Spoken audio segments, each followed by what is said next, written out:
नमस्कार, आपका स्वागत है। लगभग सभी हिंदू घरों में मंदिर या पूजा स्थान जरूर बना हुआ होता है। कोई अपने घर में बहुत बड़ा सा मंदिर बनाता है तो कोई जगह की कमी के कारण छोटा सा मंदिर रखता है। घर में नियमित रूप से पूजा पाठ करने से खुशहाली आती है और घर की सारी नकारात्मक ऊर्जा घर से बाहर चली जाती है। लेकिन ये तभी संभव है जब हमारे घर में रखा हुआ मंदिर वास्तु शास्त्र के अनुसार सही दिशा में और सही तरीके से रखा गया हो। यदि मंदिर की दिशा गलत है तो हमारे जीवन और घर परिवार पर इसका विपरीत परिणाम पड़ता है। आज की इस वीडियो में हम जानेंगे वास्तु शास्त्र के अनुसार हमें अपने घर में मंदिर किस तरह रखना चाहिए और हमारे मंदिर के अंदर किन देवी देवताओं की मूर्तियां और तस्वीरें एक साथ रखनी चाहिए और एक साथ रखनी नहीं चाहिए, जिससे उनके आशीर्वाद से हमारे जीवन में भरपूर खुशहाली आती है। क्योंकि हमारे शास्त्रों में बताया गया है कुछ देवी देवताओं की मूर्तियां एक साथ भूल से भी रखनी नहीं चाहिए। ऐसा करने से इनका नकारात्मक प्रभाव हमारे घर पर पड़ता है। तो चलिए जान लेते हैं वास्तु शास्त्र के अनुसार हमारे मंदिर से संबंधित महत्वपूर्ण बातें। पर उससे पहले अगर आपने चैनल को सब्सक्राइब नहीं किया है तो इसे सब्सक्राइब कर लीजिए, साथ ही वीडियो को एक लाइक करना ना भूलें। सबसे पहली बात, हमारे घर में मंदिर एक बहुत ही पवित्र जगह होती है। पुराने घरों में मंदिर के लिए एक स्वतंत्र कमरा हुआ करता था, लेकिन आज के छोटे घरों में यह संभव नहीं है। लेकिन आप अपने घर में वास्तु के अनुसार मंदिर बना सकते हैं। इसके लिए घर की ईशान्य दिशा सर्वोत्तम मानी गई है। दूसरी बात, मंदिर में केवल देवी देवताओं की ही तस्वीर या मूर्ति रखनी चाहिए। किसी अन्य जीवित साधु संत या अपने मृत पूर्वजों की तस्वीर भूल से भी लगानी नहीं चाहिए। ऐसा करने से देवी देवताओं का अपमान होता है। कई लोग संत, साधु या गुरु को अपने इष्ट देवी देवताओं के ऊपर स्थान दे देते हैं। वास्तु शास्त्र में ऐसा करना अशुभ माना गया है। तीसरी बात, किसी भी देवी देवता की एक से अधिक मूर्तियां कभी रखनी नहीं चाहिए और एक दूसरे की तरफ पीठ करके भी देवी देवताओं की मूर्तियां ना रखें। चौथी बात, भगवान की मूर्तियों को हमेशा विराजमान अवस्था में रखना चाहिए।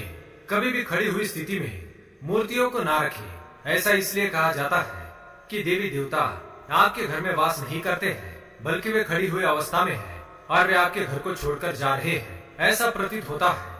पांचवी बात, मंदिर और भगवान का स्थान हमेशा ऊंचा ही होना चाहिए।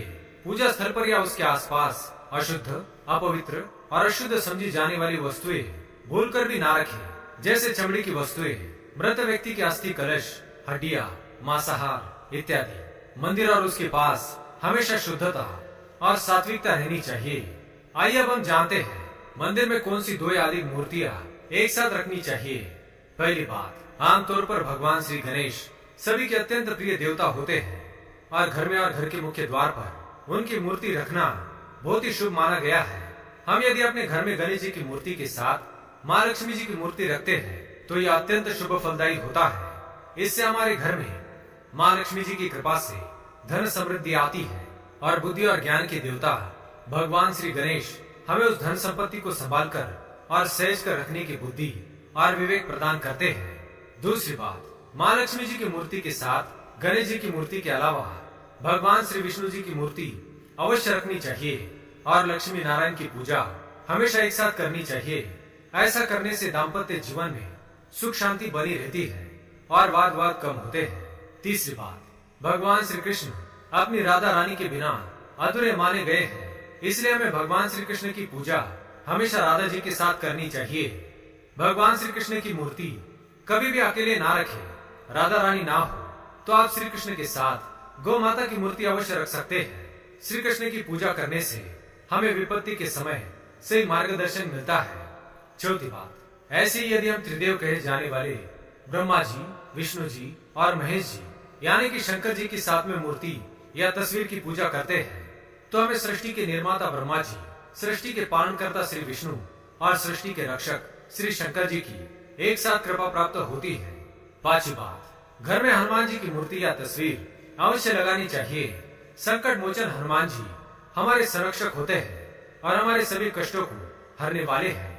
लेकिन हमेशा ध्यान में रखें, हनुमान जी की मूर्ति या तस्वीर ऐसी लगानी चाहिए जिसमें उनके साथ प्रभु श्री राम जी जरूर हो। राम जी के अलावा यदि माता सीता और लक्ष्मण जी भी साथ हो तो और भी अच्छा होता है।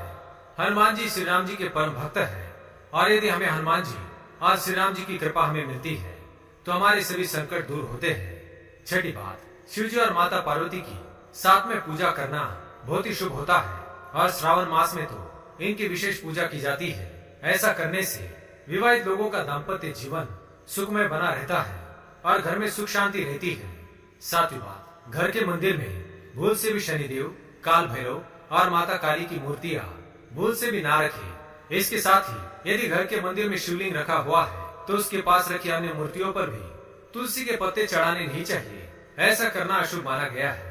तो दोस्तों, ये थी वो महत्वपूर्ण बातें जो हमारे वास्तु शास्त्र में घर के मंदिर के लिए बताई गई है।